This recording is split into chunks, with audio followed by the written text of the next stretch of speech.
Guna-guna sama Daus. Siapa itu? Daus pengacara lu.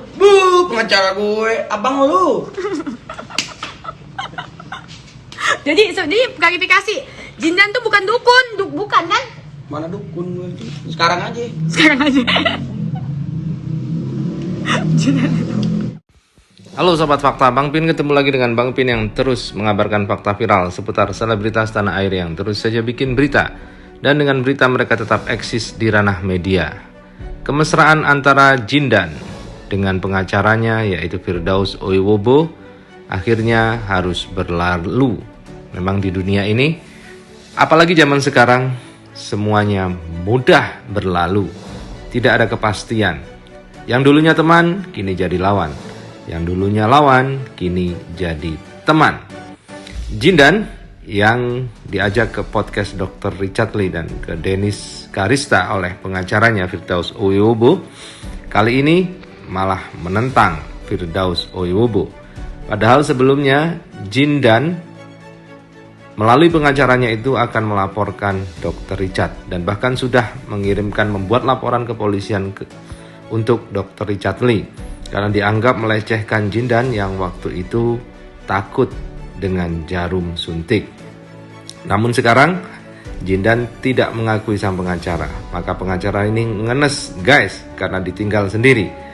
Jindan yang dilihat punya bakat oleh Dennis Karista dan aslinya orang baik dianggap dicuci otaknya oleh para dukun. Sehingga Jindan menjadi seperti sekarang ini. Kapan-kapan sekarang aja ini. Saya doain. Beda lagi tuh. Saya doain. Beda lagi tuh. Ente kadang-kadang. Udah, saya doain. iPhone 13. Udah, iPhone 13. Gimana? Kan ini. Ketong misalnya kan. Ini udah. Tak mana itu? Ayo. Baca udah, cepat. Ayo. Ciunya lu jangan. Udah, tenang aja. Percuma kita laki-laki. Udah, tenang aja. Tenang aja. Izin bentar ya. Iya. Izin dulu, taruh, enggak apa-apa. Dia ngobrol dulu sama jarumnya. Ngobrolin Nah, siap. Ngapain dia bawa jarumnya? Enggak, dia dulu. Jampe dulu. Padahal nusuknya pakai yang ini kan.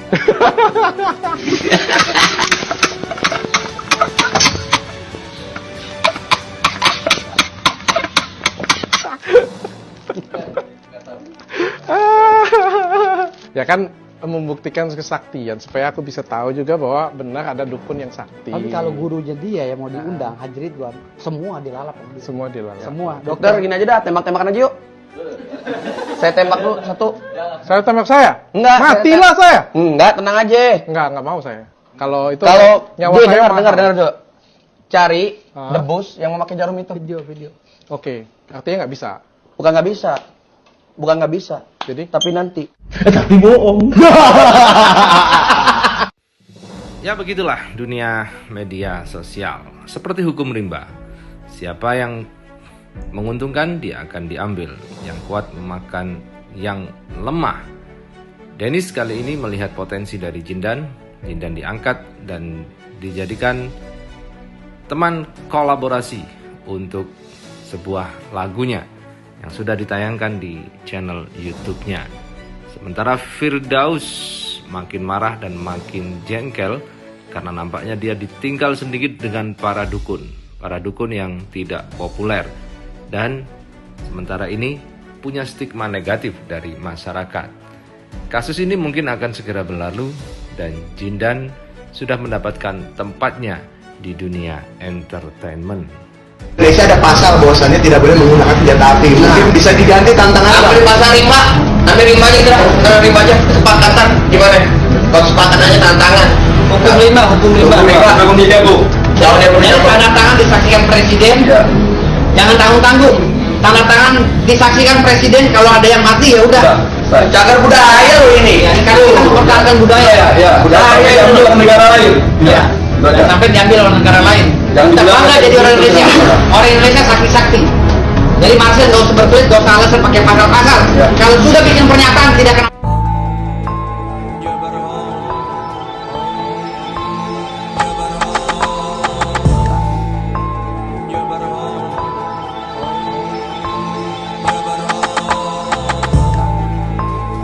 Monggo nggak suka nggak apa-apa ya kan, semua buat hiburan ya kan, Buat hiburan. Itu kan gunanya entertainment.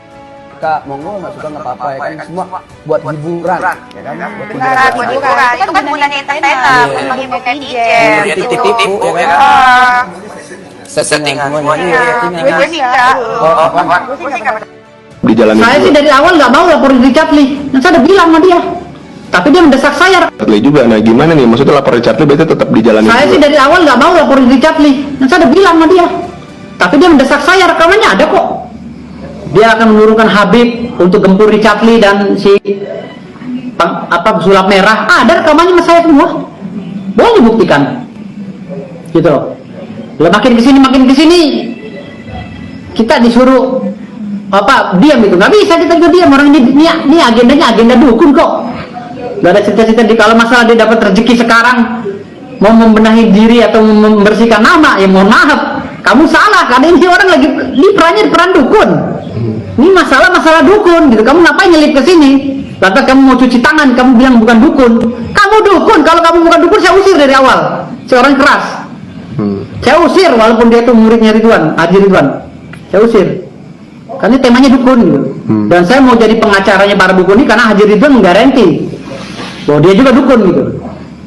Jadi jangan sembarangan ngomong saya masuk ini berdasarkan ini, timbulnya saya dianggapnya bodoh juga nantinya gitu.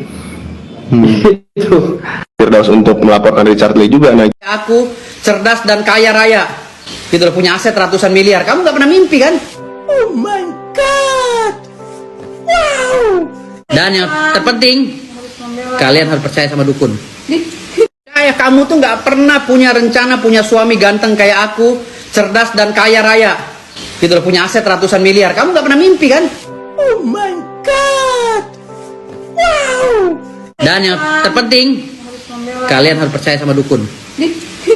Assalamualaikum warahmatullahi wabarakatuh. Saya ingin meluruskan tentang somasi saya terhadap Dr. Richard Lee.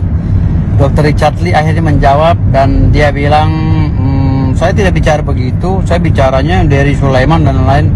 Jadi begini, untuk masalah pembahasan saya bilang Ustadz itu mungkin nggak baca Al-Quran karena berbicara masalah goib itu mungkin narasinya menggiring opini ke pemahaman saya ya, bahwa goib itu nggak ada gitu, atau goib itu gimana lah, seakan-akan goib itu tidak lebih dari suatu apapun kan gitu. Itu satu, saya sudah luruskan bahwa memang setelah saya tahu ternyata Ustadz dari Sulaiman, dan saya akhirnya ya udah, karena memang beliau Ustadz beneran dan saya nggak tahu kapasitas beliau sebagai apa di podcastnya si Dr. Richard Lee pada saat itu kan saya bingung kok bisa masuk dari Sulaiman masalah pesulap merah gitu, dan saya baru tahu hari itu, oh ternyata pesulap merah dia lagi ada statement untuk sulap merah Ustadz dari Sulaiman. Ya udah, saya nggak masalah. Lalu saya setelah ketemu di Dennis, saya kaget tuh, saya juga podcast dengan Dennis. Saya bilang, loh kok ini mobil siapa? Saya bilang gitu. Ustadz siapa? Jadi mereka kayak ketakutan, kayak merasa gimana gitu loh. Seakan-akan menciptakan cipta kondisi ya, seakan-akan saya itu sedang kesal sama Ustadz dari Sulaiman gitu kan.